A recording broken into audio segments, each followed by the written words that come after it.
வணக்கம், வந்தனம், நமஸ்கார். Welcome to any talks. இன்றைக்கி நம்ம எனி டாக்ஸில் நம்மளுடைய நேர் ஒருத்தங்க ஸ்ரீ பாலா அவங்க என்ன கேட்குறாங்கன்னா, அன்பே சிவம் அப்படின்னு சொல்லிட்டு ஒரு 3 ஆர்ட்டு சிம்பிள் போட்டிருக்கிறாரு. அன்பே சிவம் என்பதில் அன்பிற்கு உண்டான விளக்கம் என்ன? சிவம் என்பது எண்ணமற்ற நிலையில் உள்ளது. அது எவ்வாறு அன்பாகும் என்பதை நீங்கள் எடுத்துரைப்பீர்களா? இன்றைய உலகத்தில் அன்பிற்கான விளக்கம் புரியவில்லை. காதலையும் அன்பு என்கிறார்கள், பாசத்தையும் அன்பு என்கிறார்கள். இறைவனின் அன்பு என்ன அப்படிங்கிற ஒரு கேள்வி கேட்குறார். சரி, இந்த அன்பிற்கு விளக்கம் இல்லைங்க, அவ்வளோதான். சரிங்களா? இதை நம்ம மனசில் முதல்ல வாங்கி வச்சுக்குவோம். இந்த அன்பு அப்படிங்கிறதுக்கு விளக்கம் அப்படிங்கிறது இல்லை. ஆனால் இதை சொல்லும் பொழுது ஏதாவது 4-5 பாடல்களை மேற்கோள் காட்டி சொன்னேன்னா நல்லாயிருக்கும். ஆனால் எனக்கு எந்த பாட்டும் மண்டையில் இல்லை. செய்தியை மட்டும் சொல்கிறேன், புரிஞ்சுக்குவோம். பாருங்கள், எந்த ஒரு எதிர்பார்ப்பும் அல்லாமல் நம்மிடம் இழக்கூடியது அன்பு, அவ்வளோதான். நான் ஒரு போஸ்ட் வந்து இன்ஸ்டாகிராமில் பார்த்தேன். அதில் என்ன சொல்லியிருந்ததுன்னா, இதே கேள்வியை அர்ஜுனர் வந்து இவர்கிட்ட, யார், கிருஷ்ணர்கிட்ட கேட்க, இந்த கீதாச்சாரத்தில் வருதோ என்னவோ தெரியல, ஆனால் இந்த செய்தியை நான் அதை பார்த்தேன். அன்புன்னா என்ன கிருஷ்ணா அப்படின்னு கேட்கும்பொழுது அவர் ஒரு வார்த்தை சொன்னாராம். தன்னை அழிப்பதற்குண்டான அந்த ஒரு பொருளை மாற்றானிடம் கொடுத்து அவன் அதை செய்ய மாட்டான்கிற ஒரு நம்பிக்கை இருக்குது, அதுதான் அன்பு அப்படின்னாராம். என்னை கொல்றதுக்குண்டான ஆயுதத்தை நான் உங்கள்கிட்டயே கொடுத்து நீ அதை கண்டிப்பாக செய்ய மாட்டேங்கிற ஒரு நம்பிக்கை எனக்கு இருக்குவார், அது அன்பு அப்படின்னாராம். ஸோ அங்கே எதிர்பார்ப்பு இல்லை. இப்போ நீ சொல்லலாம் அவன் தான் செய்ய மாட்டான்னு ஒரு எதிர்பார்ப்பு இல்லை. இது ஒரு எடுத்துக்காட்டுக்காக சொல்கிறேன். அந்த அளவுக்கு நம்பிக்கை அங்கேருந்து அதுக்கு வேறு ஒன்றும் எதிர்பார்க்க இருக்கல. ஒன்றும் இல்லையா, அதெல்லாம் ஒன்றும் பண்ண மாட்டேன் அப்படின்னு போயிட்டே இருப்பான்.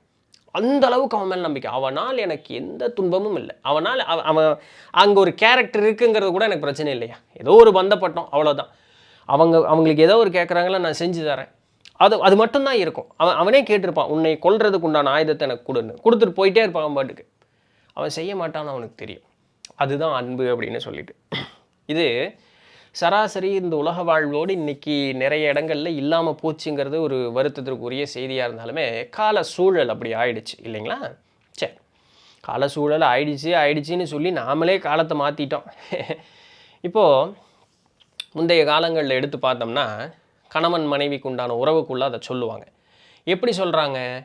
கணவன் வந்து எந்த நிலையில் இருந்தாலும் மனைவி அதை ஏற்றுக்கொள்வார். கணவனிடமிருந்து தனக்கு வேண்டிய அந்த ஒரு பாசம் அப்படிங்கிறது கிடைக்க பெறாவிடலும், நல்லா புரிஞ்சுக்கணும், கிடைக்க பெறாவிடலும் மனைவி தன்னிடம் இருக்கக்கூடிய அந்த ஒரு பாசத்தை கொடுத்து கொண்டே இருப்பாள்ங்கிறது எண்ணற்ற புராணங்கள் நம்ம பார்த்துருக்கோம்.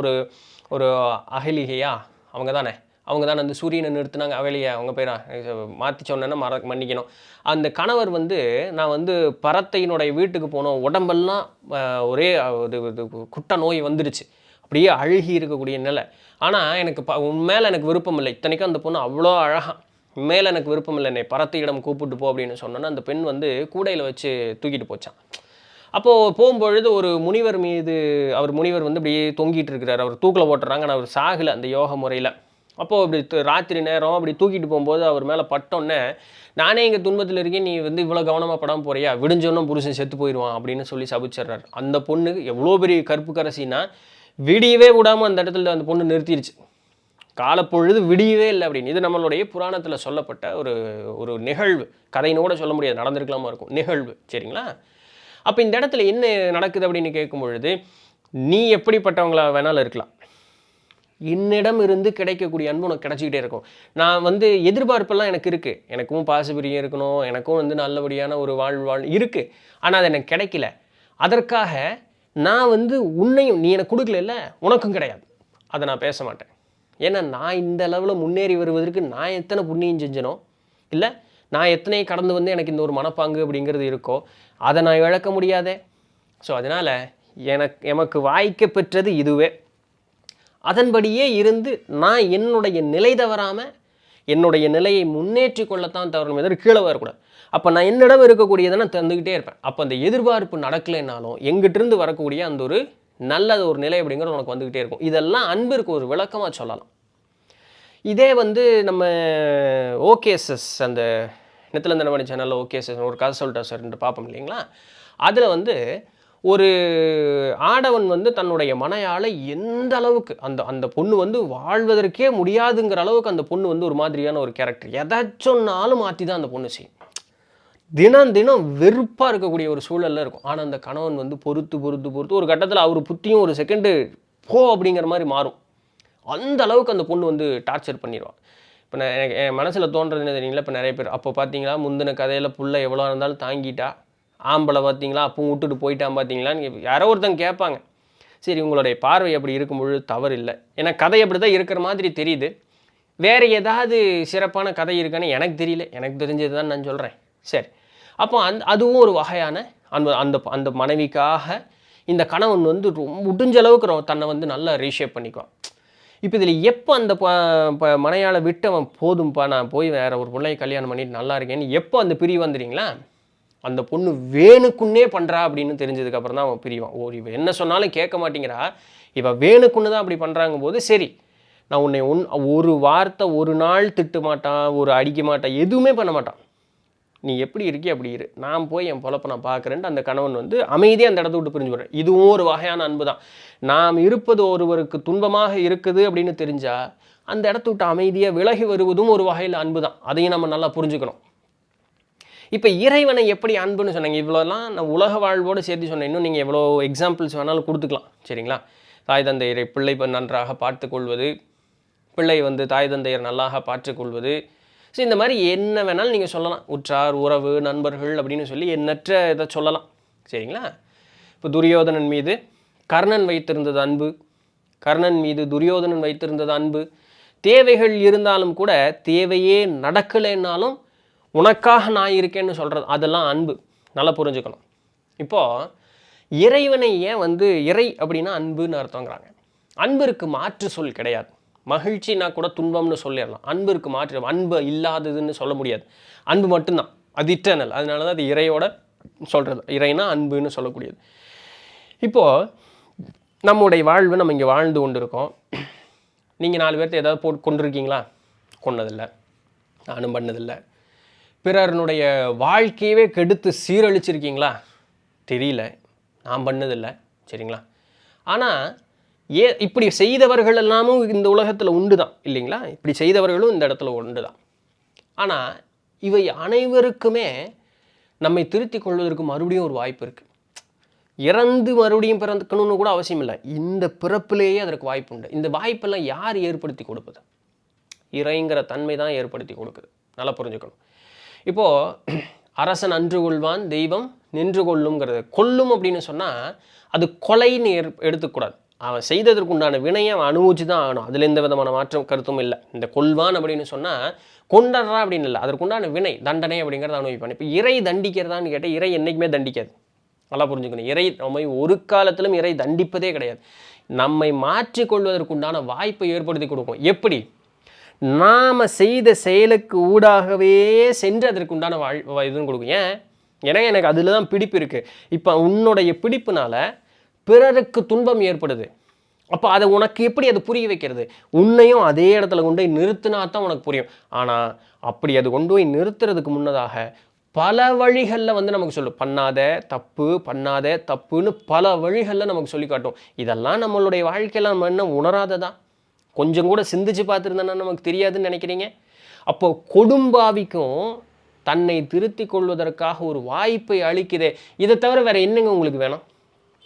அப்படிப்பட்ட கொடும்பாவியும் தன்னை மாற்றிக்கொண்டான், நல்லதோர் நிலை சென்று சேர்ந்தான் அப்படின்னு சொன்னான். அவனையும் தன்னோடு இணைத்து கொண்டு அவனுக்கு மீண்டு வாரா நெறிங்கக்கூடிய முக்தி நெறியை அளிக்குது. இதுக்கு மேலே வேறு என்னங்க உங்களுக்கு சொல்ல முடியும்? இத்தனையும் செய்யக்கூடிய சாமி ஏதாவது ஒன்று உங்ககிட்ட எதிர்பார்க்குதா? ஒன்றுமே எதிர்பார்க்கறதில்ல. நாம் தான் சாமிகிட்ட எதிர்பார்த்துட்ருக்கோம். ஒன்று கேட்டால் கொடுத்ததுன்னா நல்லா ஓகே கொடுத்தா நல்லா ஓகேலாம் சொல்கிறதில்ல, நன்றின்னு சொல்கிறதில்ல, அப்பா கிடச்சிருச்சுடா அப்படின்ட்டு ஓடிடுறத தூக்கிட்டு. ஒன்று கேட்டு கிடைக்கலன்னா என்ன உன்னை போய் நான் கேட்ட மாதிரின்னு அப்போ மட்டும் ஞாபகம் நல்லா இருக்கும். அப்போ மட்டும் பேசுகிறோம். அப்போ நம்மகிட்ட இருந்து தான் நிறைய வந்துக்கிட்டே இருக்குது. அது ஏதாவது கேட்குதா? ஒன்றும் கேட்கறதில்ல. இந்த சிவஞான போதம், அதுக்கப்புறம் இந்த சைவ சாத்திர நூட்கள் இருக்குது. அந்த இடத்துல ஆசிரியர் பாடம் சொல்லும்போது சொல்கிறாரு, ஒரு உயிர் வந்து கருவில் கூடி நிற்கும் பொழுது அந்த